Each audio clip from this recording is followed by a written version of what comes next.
Fala pessoal, esse sítio aqui ó, 2011, chegou pra gente.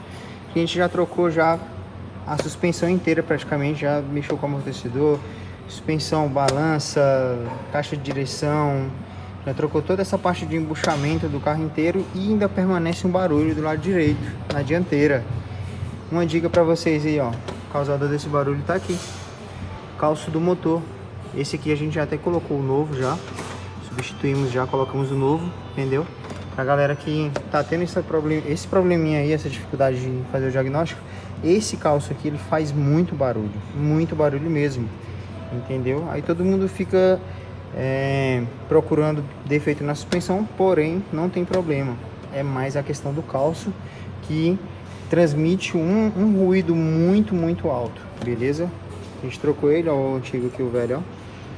Ele solta essa parte do miolo aqui, beleza? Fica atento aí.